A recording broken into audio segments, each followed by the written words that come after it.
Assalamualaikum warahmatullahi wabarakatuh. Halo semuanya.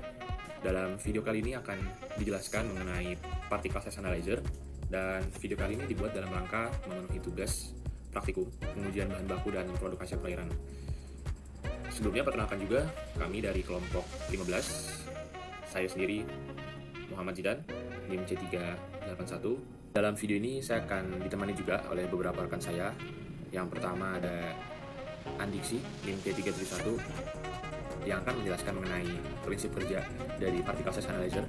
Kemudian ada Windy Shibuya, NIM C38, yang akan menjelaskan mengenai prosedur penggunaan instrumen.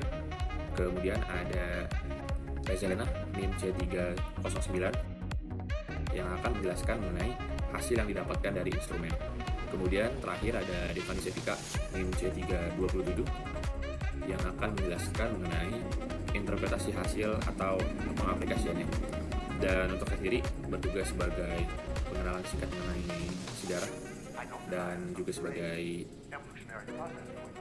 anggota kelompok. That you and I are working here today is evidence that. Baiklah, saya Muhammad Zidan akan mencoba menjelaskan sedikit mengenai informasi yang saya dapatkan mengenai sejarah particle size analyzer. Berdasarkan informasi yang saya cari dan saya dapatkan, salah satu alat particle size analyzer yang bisa dibilang cukup lama dan tua adalah particle size analyzer yang diproduksi di Cina, dan itu sudah ada sejak tahun 1985. Jadi memang sudah lama sekali alat particle size analyzer ini ada, dan seiring dengan berkembangnya waktu terus mengalami modifikasi dan peningkatan kualitas mutunya. Nah, sejak dulu memang particle size analyzer atau PAS ini digunakan untuk mengukur distribusi ukuran partikel dengan metode DLS atau metode Dynamic Light Scattering.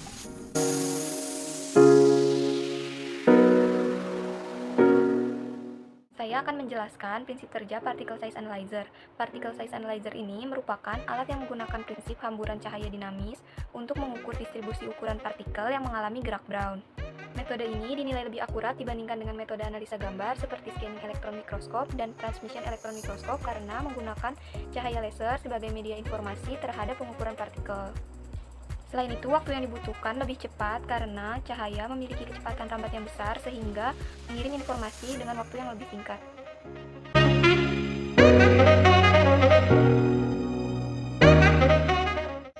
Jadi di sini saya akan mencoba menjelaskan bagaimana prosedur penggunaan dari alat PSA ini. Sebelum kita gunakan, PSA ini harus kita panaskan dulu kurang lebih 20 menit. Lalu komputer yang terhubung pada PSA kita nyalakan.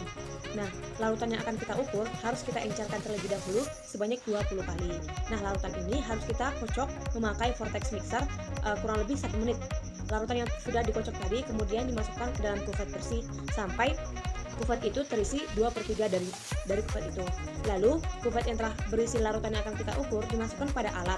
Nah, sebelum diukur kita harus membuat kondisi alat tersebut 25 derajat Celcius dengan menekan menu temp panel.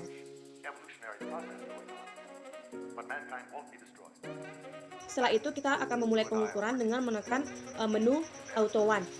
Setelah itu kita tutup kuvet itu dengan sensor. Secara otomatis alat akan mengukur bagaimana atau besarnya ukuran partikel tersebut dan hasilnya akan otomatis ditampilkan pada komputer tadi. Nah, hasil ini akan ditampilkan dalam bentuk grafik dengan bentuk chart.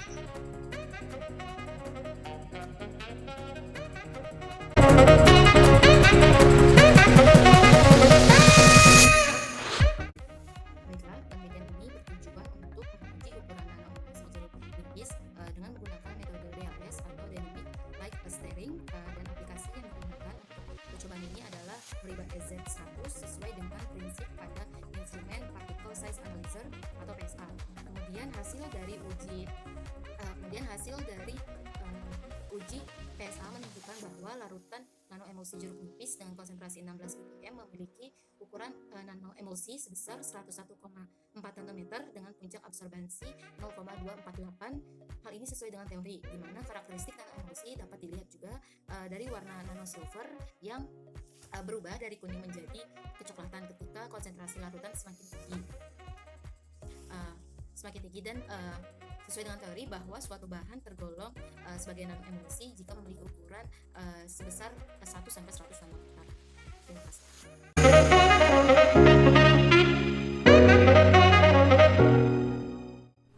Dari hasil pengamatan yang telah dipaparkan sebelumnya, yaitu sampel daun jambu biji 80% memiliki partikel berukuran 101,4 nanometer. Hasil pengamatan tersebut sesuai dengan penelitian dari Suryani et al. 2017. Penelitian Suryani et al. 2017 menunjukkan sampel GAS dan sampel GSI memiliki partikel murni yang berukuran 1000 sampai 1200 nanometer dan partikel dalam membran yang berukuran 1000 sampai 1400 nanometer serta partikel yang mengalir keluar dari membran berukuran 100 sampai 700 nanometer. Secara keseluruhan, ukuran partikelnya di atas 100 nanometer sama seperti pengamatan yang telah dipaparkan sebelumnya dan termasuk jenis makromolekul. Walaupun terjadi kesamaan, ternyata ada perbedaan yang cukup signifikan, di mana sampel GAS dan GSI ukuran partikelnya mencapai ribuan atau lebih besar. Hal ini disebabkan adanya perbedaan berat molekul, di mana semakin rendah berat molekul pada suatu sampel, maka kandungan subunit A terdiri dari asam amino akan rendah, sehingga muatan ion pada lapisan antarmuka droplet semakin menurun. Hasil-hasil tersebut dapat memperjelas penggunaan dari particle size analyzer yang mampu menentukan ukuran partikel dari suatu sampel dan menentukan jenis partikel yang ditemukan pada sampel tersebut, termasuk mikromolekul, makromolekul, atau bahkan nanomolekul. Baiklah, sekian video dari kelompok kami. Terima kasih.